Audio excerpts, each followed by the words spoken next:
Hello and welcome. We have a brand new episode of the Magnus Protocol to talk about, but that also means we need to talk about the fact that Magnus Protocol is taking a short break. Just in case you missed it, Magnus Protocol will have a short break until April 9th if you listen on Patreon and April 11th if you listen anywhere else.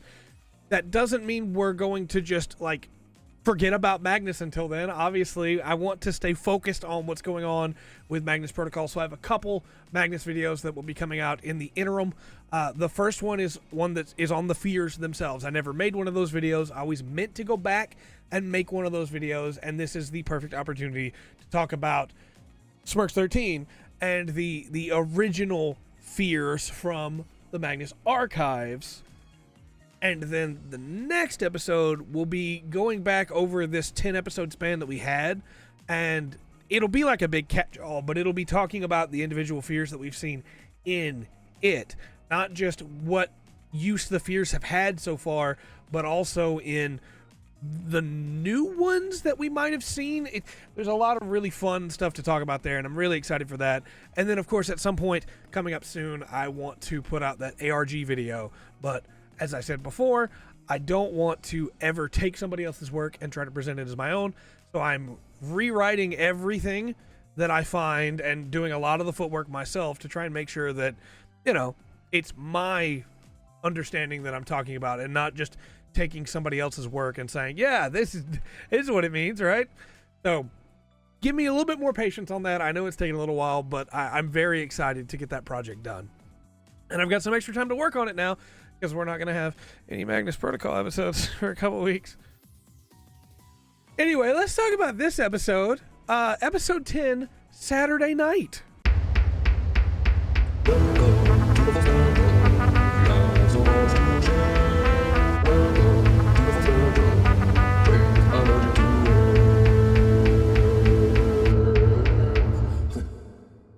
Our case number here is CAT1RB2275-06082021-09032024 Mascot brackets kids murder brackets TV interview. There's a really fun theory that Uffish had on the last video about the numbers and how they work and how they represent avatar, object. I'm gonna get into that as well in another video later on, because I want to go back over that with also some of the stuff from the ARG and see if maybe some of that ties in. If it doesn't tie in, great theory, Uffish. Really appreciate you. I still think it very well could be true for Protocol. I want to see first if it ties in before we make a video on it, and of course I would credit Uffish if we did so. The first part of this episode is Geraldine Hardy interviewing Nigel Dickerson about his TV programs, Mr. Bonzo's on His Way and Saturday on 6. And Frosty Bite, in the comments on the last episode, had a really interesting theory that said that Nigel Dickerson could be this universe's version of Noel Edmonds, who had quite a few different television programs that could pretty easily slot in here for what's going on, especially his prank show. And there's some really good crossover there, is what I'm saying. Thanks to Frosty Bite for that comment. Nigel is very interesting in this interview. It's very clear that he's annoyed about what happens with Bonzo. He's pretty aggravated there, and there's a couple comments he makes at the time of, being trapped that I was like, whatever. But then from what we see later, it's like, oh yeah, no, he's legitimately trapped by this creature. He is stuck with it. Maybe it's feeding off his fear. Maybe he's just the outlet, because he does seem to care about it. It was his idea that seems to have brought it to flesh. Or maybe it existed and he's the one that discovered it. It's kind of hard to say. Flesh is kind of important to this, I think, and we're going to get back to that. But there's a couple little things I wanted to call out here, because I don't just want to give you a complete recap of the episode. You can go listen to it yourself, and you should, because it's very good.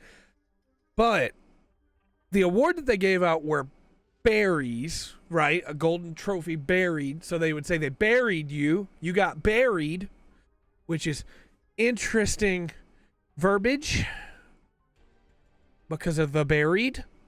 Dig. Nigel mentioning that he doesn't know who came up with the name, I feel like that's a lie, because as we find out later that it says its own name. in a very creepy way. There's also like little comments of when Rimbo was trying to, restore his image, and they pranked him with Mr. Bonzo, and Mr. Bonzo came out of the closet, that Rimbo almost seemed like he was having a panic attack, like he tried to hold it together, but he was very afraid, and then he breaks Mr. Bonzo's arm. And of course you have here Nigel constantly saying, well, the person in the suit, it was always somebody different in the suit. Whenever a new hire would come in, they'd wear the suit until we got a different new hire. I feel like Mr. Bonzo probably just ate those people, right? Anyway, there's a little comment here of Mr. Bonzo became the tormentor of the dungeon, talking about his show Saturday on 6, where Mr. Six would let him be released from the dungeon if he put on a good show. The letters from the children begging to see more of Mr. Bonzo, those that weren't, wetting themselves, automatically made me think that this has some kind of like, I'm going to use my SCP language here, cognitohazardous effect, right? Where you see this creature and you're either terrified of it or it draws you in and you want more of it, right? So then we have the reveal that at some point a man named Terrence Minke dressed up as Mr. Bonzo and killed people, and they called him the Bonzo Butcher. I question that a little bit because of what we find out later. Terrence Minke could just be a scapegoat here. Either way, if true, also horrifying. Somebody dressing up as a mascot clown. I don't do clowns very well. So Mr. Bonzo is going to be a fun one for me as we continue forward here. I'm not scared of them, but I find them very off-putting. Anyway, the line, in a lot of ways, I'm more his prisoner now than I ever was on my show. Well, yeah, because you live in his house, as we find out later, or he lives in yours, but you call it his. Nigel Dickerson is a very interesting character. I'm really excited to get to see more of him as we go. But, as we find out at the end of the interview here, someone is still killing people in the Mr. Bonzo costume, and from what we find out towards the end of the episode, it seems like it's Mr. Bonzo himself killing people for the OIAR. That's a horrifying thought. And then Dickerson says, don't contact us again, to which, Geraldine Hardy says, us. Then we cut to Celia and Colin, where Colin comes in and he is doing work, but he doesn't want anybody to know he's doing it, especially Lena. And he is very specifically messing with other people's workstations while they are not there. Colin's figured stuff out. Something ain't right, and Colin's trying to get to the bottom of it. I'm pulling for Colin here, but I feel like he's going to wind up dead. Then we cut to Alice and Sam in the ruins of the Magnus Institute. And they find a key, and that key is going to be very important. But before I get into that key, we're going to jump back to Nigel Dickerson. Because Gwen shows up at his house, like she was told to, and she has the envelope. But he says it's not for him. And he turns on Mr. Bonzo's On His Way, the kids program. Which is a horrifying name when you think about it. And Mr. Bonzo comes down the stairs and he tells her, don't stare. But of course she's terrified. She stares. Bonzo gets very upset. It really felt like Gwen was about to die, but she finally gives him the envelope and he eats it. And I want to specify here, the transcript says, if you're not reading the transcript every episode, you really should be. The transcript says, his teeth are not soft. And then once he's eaten it, and I guess ingested the information on it, he lumbers away excitedly, violently throwing open the door and lumbering off into the night.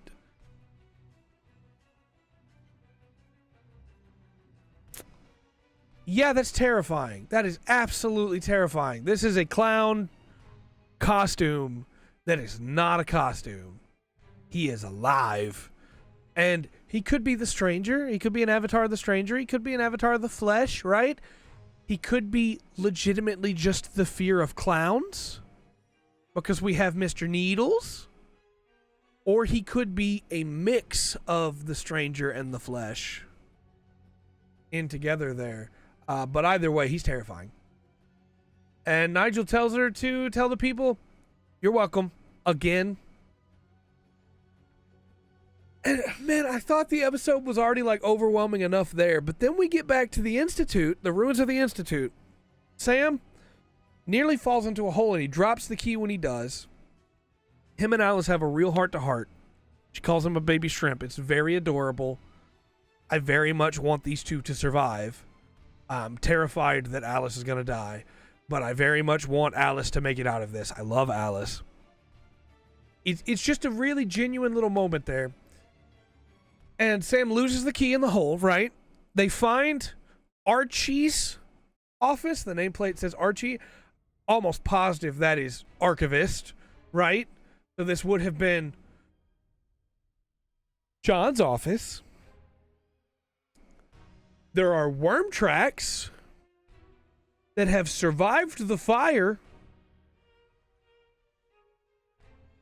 And then something, after they leave. By the way, all of this is recorded on a tape recorder. Something finds the key in the hole, opens the hidden trap door that we know is there,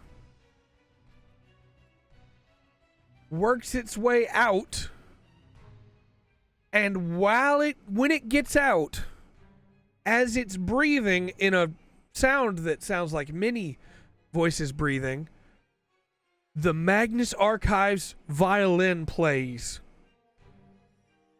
very softly. It completely blew me away. I wanted to jump out of my chair when I heard it.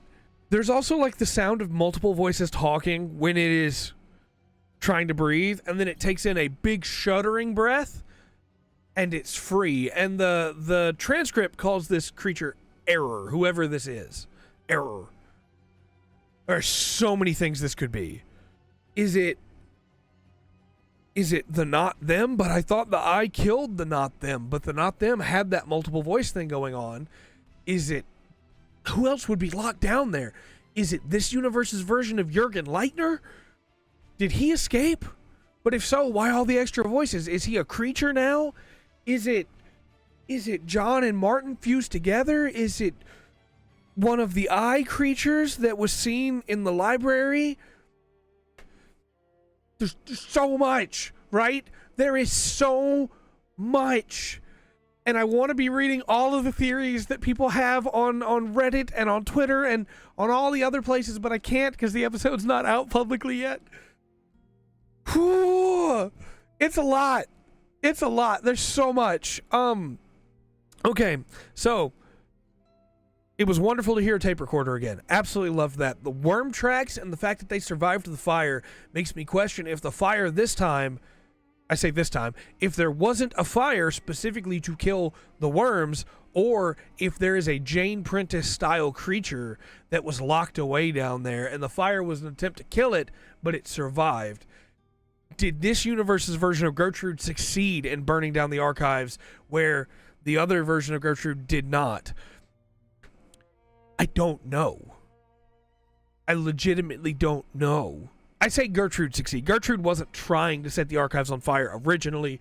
There were other people trying to do that. But point being, there's so much more here.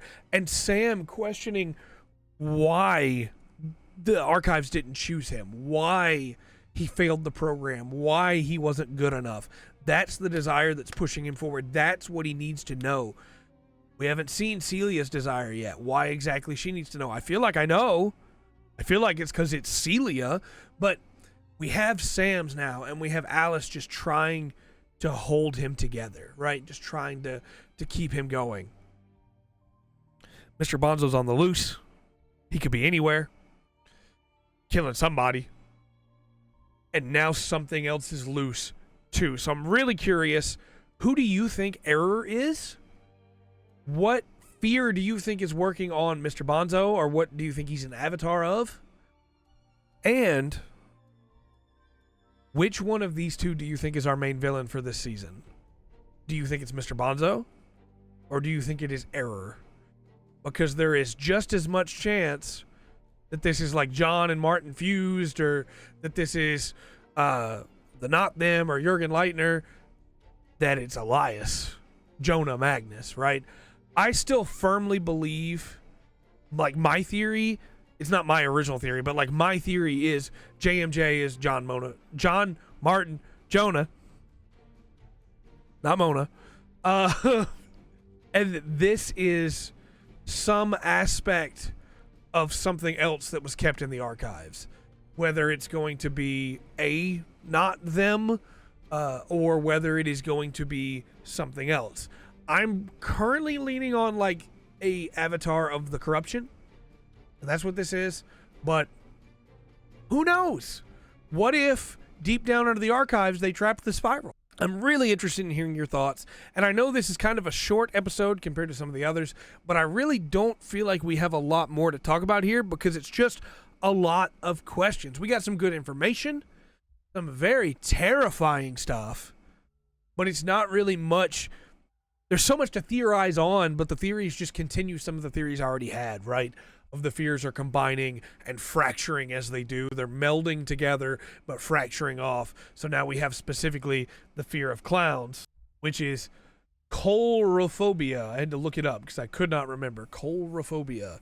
Whereas we had the fear of needles before, which is trypanophobia. Is this what's happening? Is it that the fears are fractured out so much that each individual fear is now its own thing and there are avatars for it? Or is this avatar just a combination of the two? We've seen combinations of them before. So not combinations as in like this one is specifically these two together, but combinations as in like, hey, the meat factory, which was the flesh, also works very well for the end and the lonely, right? And they could kind of feed off of it as well. So let me know your thoughts in the comment section down below. Until next time, remember we have a little bit of a hiatus here, a little bit of a break for Magnus Protocol, but we will still have Magnus episode next week at least. Until next time, I've been Trey. This has been The Full Spectrum. Remember to always enjoy the full spectrum that the Magnus Protocol has to offer.